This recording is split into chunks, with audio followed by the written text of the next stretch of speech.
Secretaria Municipal de Saúde intensifica a vacinação contra a febre amarela nas áreas rurais de Bauru. 630 pessoas receberam as doses e a ação para imunizar os moradores segue tanto na zona rural quanto na urbana. Para entender melhor os riscos da febre amarela e como a vacina age no organismo, recebemos no estúdio Carlos Magno Fortaleza. Ele é especialista em doenças infecciosas e professor da Faculdade de Medicina da Unesp em Botucatu. Terça-feira, 23 de janeiro, Unesp Notícias começa agora.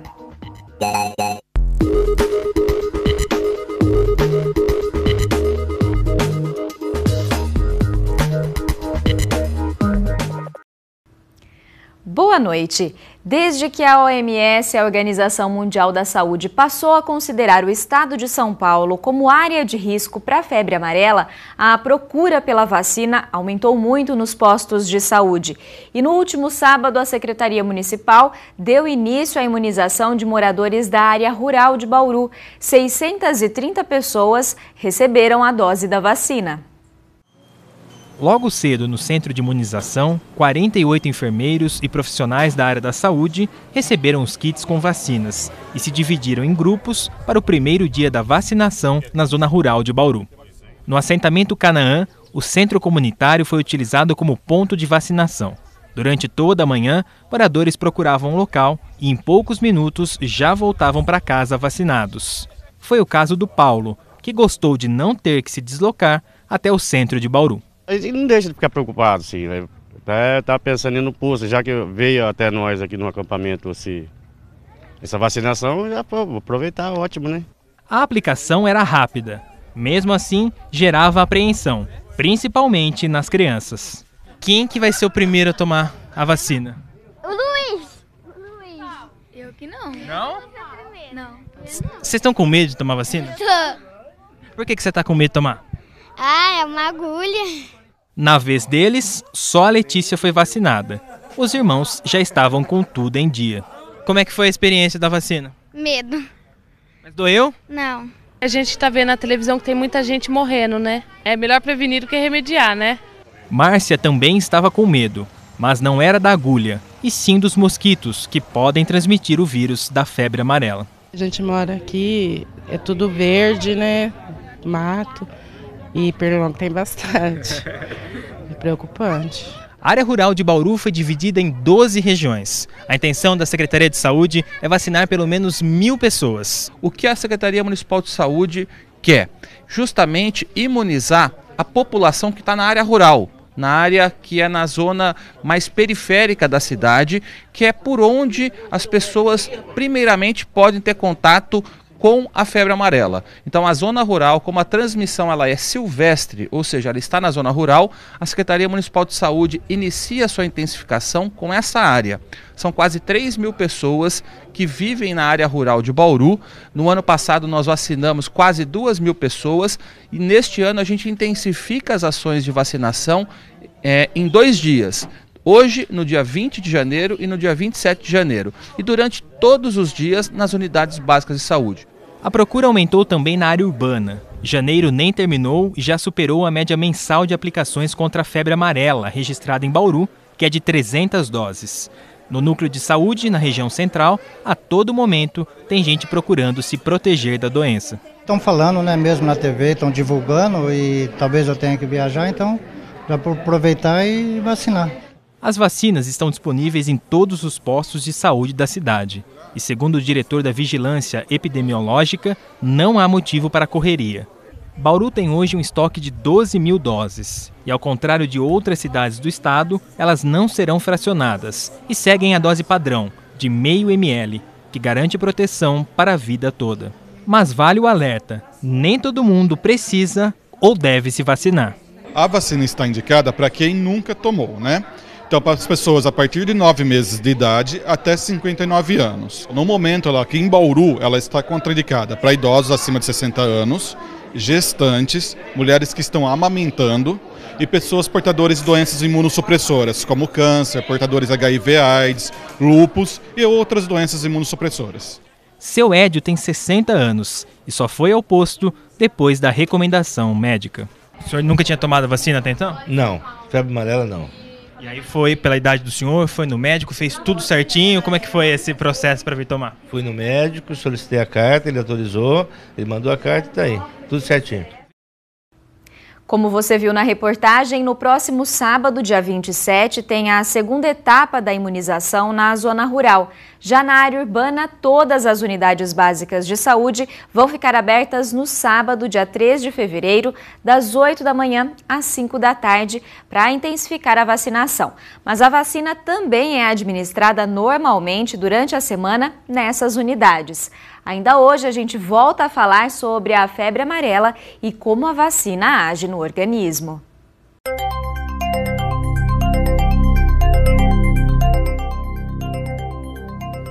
Mais uma semana com condições típicas de verão, mas vem mudanças por aí. Confira no boletim do IPMET.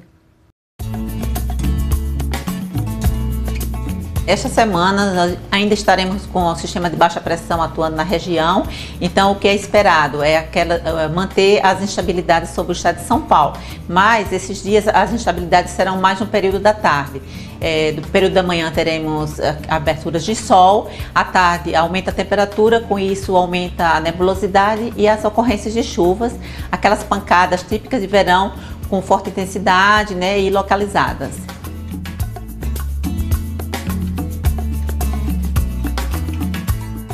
Tem uma frente fria que vai se aproximando do estado de São Paulo na quinta-feira, então na sexta ela passa pelo oceano próximo ao litoral de São Paulo.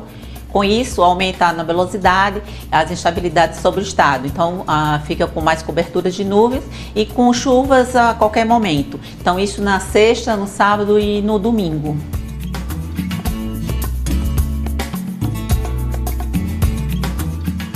As temperaturas elas vão estar elevadas durante toda a semana, em elevação gradativa até a sexta-feira. Aí na sexta, por causa da cobertura de nuvens e das chuvas, ela tende a dar um declínio no sábado. As máximas em torno dos 33, 34 graus e em algumas regiões até bem mais elevada, em torno dos 37 graus, mais no setor mais oeste do estado de São Paulo. E as mínimas também estarão bem elevadas, em torno dos 22, 23 graus.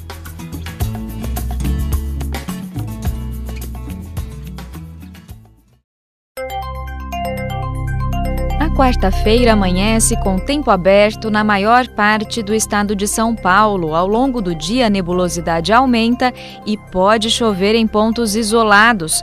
As mesmas condições são registradas em Bauru, que terá mais um dia quente, com possibilidade de chuva com trovoadas no fim do dia.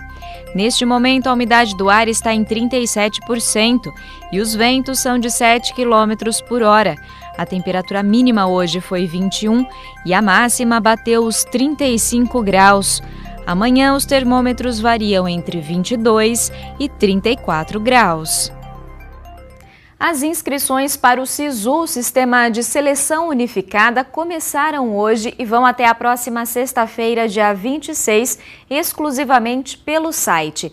Ao todo, são mais de 239 mil vagas em 130 instituições, entre universidades federais, institutos federais de educação, ciência e tecnologia e instituições estaduais. Podem se inscrever os estudantes que participaram do Enem, o Exame Nacional do Ensino Médio, no ano passado e tiveram nota na redação diferente de 0 ou que não foram treineiros. Para o acesso, o candidato precisa do número de inscrição e da senha de cadastro no Enem. E a seleção é feita com base na nota do Exame Nacional. No site é possível consultar as vagas disponíveis nos cursos de cada uma das instituições participantes. Falando agora de oportunidades de emprego, a SEDECOM, a Secretaria Municipal de Desenvolvimento Econômico, divulgou nesta segunda-feira 3 novas vagas aqui em Bauru. 2 são para manobrista e lavador de automóveis e uma para auxiliar de creche. Também há outras 66 vagas que foram divulgadas na semana passada e seguem abertas. As vagas desta e da semana passada podem ser consultadas na página do Emprega Bauru no site da Prefeitura. Para se candidatar é preciso fazer o cadastro no site e, caso o candidato seja selecionado, o próprio empregador vai entrar em contato. Outras informações por e-mail ou pelo telefone 3227-7819. No próximo bloco, a gente volta a falar sobre a vacinação contra a febre amarela. O professor da Faculdade de Medicina da Unesp em Botucatu, Carlos Magno Fortaleza, é quem tira as nossas dúvidas. Então fique ligado que nós voltamos em instantes. Como vimos no bloco anterior, Bauru está intensificando a vacinação contra a febre amarela no município e não vai usar a versão fracionada da vacina. Mas o assunto ainda desperta muitas dúvidas na população. Para tentar esclarecê-las, recebemos aqui no estúdio Carlos Magno Fortaleza, que é médico especialista em moléstias infecciosas e professor da Faculdade de Medicina da Unesp em Botucatu. Professor, é um prazer tê-lo aqui. Muito obrigada pela sua presença. Obrigado, é um prazer estar aqui mesmo. Vamos começar falando, sobre essa busca desenfreada por vacinação, principalmente depois do anúncio, da OMS de algumas áreas de risco em alguns estados. Há motivo para tanto desespero, para esse pânico? Olha, isso depende muito de onde você está, não é? Nós temos áreas em que há uma morte de macacos importante, em que casos humanos aconteceram. Nessas áreas é necessário que a vacina seja feita de maneira mais rápida. Isso tem acontecido em algumas regiões da Grande São Paulo, por exemplo. Em outras regiões, a vacina pode ser feita com mais tranquilidade, sem essa necessidade de corrida aos postos, principalmente nas pessoas que ficam muito em zona urbana, que não vão para próximo de áreas silvestres. Que é onde existe o contágio. Que é onde existe contágio. Hoje nós só temos o ciclo silvestre da doença no Brasil, que é o ciclo em que o vírus é transmitido de um macaco para um humano através de um mosquito silvestre. Nós não temos o ciclo urbano, aquele que o mosquito da dengue, o Aedes aegypti, transmite de uma pessoa para outra. Então, enquanto tivermos só o ciclo silvestre, o risco é estar próximo de áreas silvestres, áreas onde existe população de macacos. E existe a possibilidade de vir a ter essa transmissão em área urbana? Existe porque nós temos cidades hiperinfestadas pelo Aedes aegypti. Como o Aedes aegypti é um vírus que pode transmitir a febre amarela, sempre temos aquele medo de que ele passe a transmiti-la também e a gente volte a ter febre amarela urbana no Brasil, que não acontece desde 1942. Certo. Agora, uma questão que tem gerado também bastante dúvida é em relação à dose fracionada da vacina. Qual que é a diferença dela da vacina convencional e por que ela é utilizada em algumas situações? É preciso entender uma questão. A dose atualmente utilizada da vacina foi determinada muitas décadas atrás, no começo do século XX, e nunca se mudou essa dose, sempre continuou sendo a mesma dose aplicada. Há muito tempo, e eu fiz parte do Comitê Assessor do Ministério da Saúde para a Febre Amarela, onde havia os produtores de vacina, os especialistas em macacos, pessoas que trabalhavam com a epidemiologia da doença, sempre discutindo essa questão. Então, há muito tempo, cerca de 10 anos, já havia indícios de que uma dose 5 vezes menor da vacina funcionaria tão bem quanto a dose inteira. Foram feitos alguns testes pela Fundação Oswaldo Cruz, no Rio de Janeiro, e essas pessoas que foram vacinadas com a dose de 1/5 da dose normal foram acompanhadas por 8 anos, e até os 8 anos a imunidade conferida pela vacina na dose menor era exatamente igual à conferida pela vacina na dose inteira. Quando se fala que a imunidade dura 8 anos dessa vacina, se está, na realidade, cometendo um erro. Nós sabemos que ela dura pelo menos 8 anos. É muito possível que ela dure o mesmo tempo que a da dose tradicional. Que é para sempre. Hoje a Organização Mundial de Saúde determina que você só precisa se vacinar para a febre amarela uma vez na vida. A indicação antes era de 10 anos. A cada 10 anos, mas aí também se percebeu que uma vacinação única já promove uma defesa para o resto da vida. À medida que nova segurança se obtém com isso, mais vai ficando tranquilo para diminuir o número de doses e até para reduzir a dose. Agora é importante fracionar nesse momento, porque por mais que a gente produza vacina, nós não vamos conseguir produzir rapidamente para proteger de imediato uma grande população que está sob risco. Então o fracionamento vem nessa ideia de fazer uma dose menor e assim se atingir uma população 5 vezes maior com as doses de vacina que hoje são disponíveis no Brasil. Como tudo indica que a vacina fracionada funciona igual à vacina tradicional, isso é uma medida bastante acertada das autoridades de saúde. Agora, muita gente está procurando os postos de saúde sem saber se pode tomar a vacina, porque existem grupos de risco em casos que a vacina não é indicada. A questão do risco da vacina da febre amarela, ela tem a mesma razão pela qual a dose fracionada funciona. A vacina é dada com um vírus vivo, é um vírus enfraquecido, atenuado, como nós chamamos, mas é um vírus vivo. Esse vírus se reproduz. Por isso que uma dose pequena provavelmente é igual a uma dose grande, porque o vírus vai se reproduzir no corpo humano. O que acontece é que pessoas que não têm as defesas funcionando perfeitamente, elas podem ter uma infecção grave pelo vírus da vacina, que pode ser semelhante a uma febre amarela, como a que é adquirida na natureza. Então, pessoas com problemas de defesas, de imunidade muito sérios, como pessoas com HIV que têm a imunidade muito ruim, as que têm HIV, mas têm imunidade boa, ainda podem. Pessoas que tomam quimioterapia, drogas que mexem com a imunidade, medicações para doenças reumáticas, por exemplo, e as gestantes, pelo risco de transmitir para o feto e o feto poder ter alguma alteração. Então, esses são grupos que não devem ser vacinados. Quanto aos idosos, observou-se que idosos têm mais risco de reação grave que as pessoas jovens. Então, é o que nós chamamos de contraindicação relativa. Quando nós estamos diante de um idoso, nós pesamos se o risco que aquele idoso tem é maior da febre amarela ou o risco é maior da vacina, antes de tomar a decisão de vaciná-lo.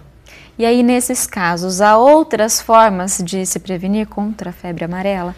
Sim, uma das formas, naturalmente, se é possível, é não ir para locais onde existem matas, populações de macacos, quer dizer, permanecer na zona urbana. Quando isso não é possível, o uso de repelentes é sempre indicado, exatamente para evitar que esses mosquitos de área silvestre acabem picando e transmitindo a febre amarela. Aproveitando que você citou a população de macacos, ainda existe muita confusão, né, no que diz respeito à transmissão, né? Muita gente ainda acredita que o macaco transmite a doença. Vamos esclarecer esse ponto específico? Sim, na realidade, o macaco ele é a fonte da doença que mantém a permanência dela na natureza. E atualmente as transmissões têm sido feitas de fato de macacos para seres humanos. No entanto, não adianta sair por aí matando o macaco. Primeiro, porque a população de macaco é gigante, ninguém matará todos os macacos. Segundo, porque desde que se entendeu que antes de começar a morrer pessoas de febre amarela, começam a morrer macacos, a vigilância da morte de macacos passou a ser um importante marcador para risco de febre amarela. Então, todo lugar onde se está vendo morte de macacos, se faz uma intensificação da vacina para a febre amarela. Então, os macacos são excelentes sentinelas. É importante deixar a população de macacos ali onde ela está, para que exatamente ela nos sinalize onde e quando os casos de febre amarela podem acontecer. Um exemplo claro é a Grande São Paulo. Antes de começar a haver casos humanos, o que houve? Houve morte de macacos no Horto Florestal, na Serra da Cantareira, em lugares onde existe uma população grande desses primatas. E isso fez com que antes que acontecessem os primeiros casos humanos, já 2.500.000 pessoas fossem vacinadas de pronto. Agora que os casos estão mais disseminados pela Grande São Paulo, aí é uma necessidade de uma operação de guerra para vacinar todos os demais habitantes, quer dizer, 20 milhões de pessoas que residem em São Paulo e naquelas cidades da zona metropolitana. Na verdade, eles atuam então como protetores, né? Avisando de antemão a presença do vírus. Exatamente, fazendo com que a vacina então seja fornecida para aquelas populações que moram naquelas proximidades. Tá certo, eu agradeço a sua participação hoje aqui com a gente. É um prazer estar aqui. Obrigada. O Nesp Notícias fica por aqui. Uma boa noite para você e eu te vejo amanhã. Tchau!